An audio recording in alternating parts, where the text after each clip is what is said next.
علیکم ورحمۃ اللہ وبرکاتہ. ہم سے کیا کیا چھینا جا رہا ہے یہ آپ بخوبی اچھی طرح سے جانتے ہیں. شہروں کے نام چھین لیے جا رہے، ہماری شناخت چھیننے کی کوشش کی جا رہی ہے، مسجدوں سے اذانیں بند کرنے کے لیے کہا جا رہا ہے، ہمارے حلیہ بدلنے کے لیے کہا جا رہا ہے. ہم کیا کھانا چاہیے اگر ان کے حساب سے نہیں ہو رہا ہے تو 72 سال کے ایک بزرگ کو ٹرین میں کس طریقے سے پیٹا جا رہا ہے، یہ سب ہم دیکھ رہے ہیں.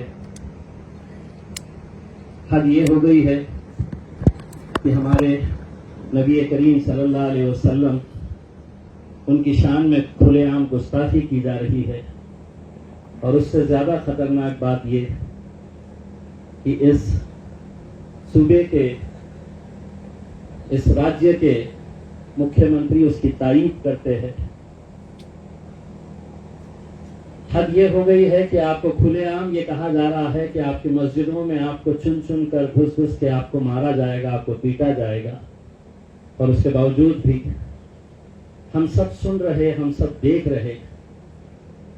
کہیں ایسا قانون لایا جا رہا ہے کہ جہاں پر اب آپ کی قبرستانوں کے اوپر، آپ کی مسجدوں پہ، آپ کی درگاہوں پہ، ہمارے جو عربی مدارس ہے ان کے اوپر اب نظر پڑی ہوئی ہے. یہ شاید ہو اس لیے رہا ہے کہ ہم کہیں نہ کہیں خاموش بیٹھے ہوئے ہیں.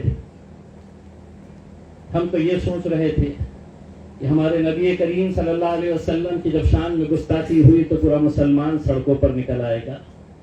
اپنے سیاسی جو بھی اختلاف ہوگے، ہم کس مسلک سے تعلق رکھتے ہیں یہ کوئی معنی نہیں رکھتا ہے. جب آپ کو یہ کھلے عام کہا جا رہا ہے کہ آپ کی مسجدوں میں آپ کو چن چن کر مارا جائے گا، تو اس مسجد کے اندر کون کس پولیٹیکل پارٹی سے تعلق رکھتا ہے، کس مسلک سے تعلق رکھتا ہے، یہ آپ سے بایو ڈاٹا لے کر آپ کو پیٹا جائے گا، ایسا نہیں ہے. ہم خاموش ہیں، اسی لیے ان کی ہمتیں بڑھتی جا رہی ہے. سرکار ہر بار ایک نیا قانون لے کر آتی ہے، نشانے کے اوپر صرف مسلمان. حد تو یہ ہو گئی ہے کہ ہماری بچیوں نے حجاب پہننا یا نہیں پہننا چاہیے، اس کے اوپر بھی نہ جانے کتنے مہینوں تک اس کے اوپر بحث چلتی رہی ہے. آج ایک ایسا وقت آیا ہے کہ اس ملک کے پورے مسلمانوں کو ایک طاقت بن کر کھڑے رہنے کی ضرورت ہے. اپنے ذاتی اختلاف، اپنے سیاسی اختلاف کو بھول کر ہمیں جو لڑائی سڑک کے اوپر لڑی ہے، وہ لڑائی سڑک کی، ایک لڑائی پارلیمنٹ کے اندر کی. لیکن بڑے دکھ کے ساتھ، بڑے افسوس کے ساتھ کہنا پڑتا ہے کہ جب وہاں پر پارلیمنٹ کے اندر بولنے کا موقع آتا ہے تو آپ نے دیکھے ہیں کہ جب وقت کا بل آیا تو جن لوگوں کو آپ نے وہاں پر بھیجا تھا اپنے ووٹ کی طاقت کے بنیاد کے اوپر، تو وہ باہر نکل کر آ گئے. تائید کرنا تو بہت دور کی بات ہے، 2 شب مخالفت کے اندر کھڑے ہو کر کہے بھی نہیں اور خاموشی سے وہاں سے لوک سبھا کے اندر سے کھسک لیے. ایسے وقت کے اندر سارے ہندوستان کے مسلمانوں کی نظر اگر کسی ایک شخص کے اوپر ہوتی ہے، اگر سب سے زیادہ امیدیں اگر کسی سے ہوتی ہے، تو مجھے فخر ہے یہ بتاتے ہوئے کہ وہ میرے قائد بیرسٹر اسد الدین اویسی صاحب ہیں. کتنی تکلیف ہوئی ہوں گی اس سرکار کو کہ جب انہیں مجبوراً اسد الدین اویسی صاحب کو جوائنٹ پارلیمنٹری کمیٹی کا ممبر بنانا پڑا، کیونکہ انہیں معلوم ہے کہ اگر وقت کے تعلق سے اگر سب سے زیادہ صحیح طریقے سے کوئی مدعے رکھ سکتے ہیں تو بیرسٹر اسد الدین اویسی صاحب رکھ سکتے ہیں. آج پورے دیش بھر میں آج اسد صاحب الگ الگ جگہوں کے اوپر جا کر لوگوں کے اندر ایک بیداری پیدا کرنے کی کوشش کر رہے ہیں.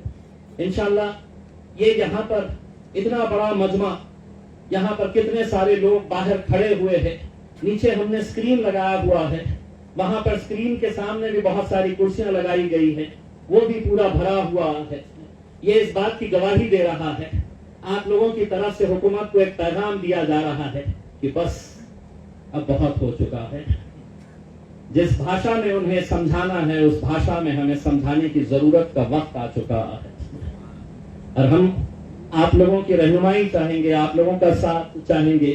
جب یہ کانفرنس لینے کا ہم نے طے کیے تو ہم نے سب سے پہلے اس بات کے اوپر ہم نے چرچا کی اس میں بلایا کسے جائے.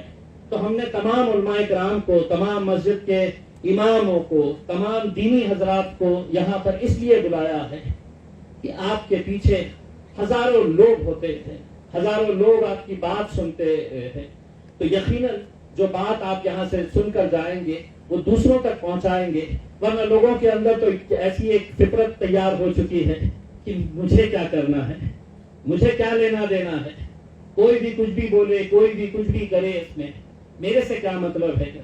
کہیں نہ کہیں ہمیں اپنے آپ کے اندر بھی کچھ بدلاؤ لانے کی ضرورت ہے۔ جب بھی اس طرح کے کوئی بھی فیصلے لیے جائیں گے آپ لوگوں کی طرف سے، یقین مانیے گا پورا مہاراشٹر نہیں، پورا ملک اس کے اوپر لبیک کہے گا، اور پوری طاقت بن کر ایک ساتھ مل کر ہم یہ لڑائی کو آگے لے کر جائیں گے۔ میں زیادہ وقت نہیں لوں گا کیونکہ مجھے معلوم ہے آپ سبھی کو بیرسٹر اسد الدین اویسی صاحب کو سننا ہے، مجھے بھی انہیں سننا ہے۔ بہت بہت شکریہ۔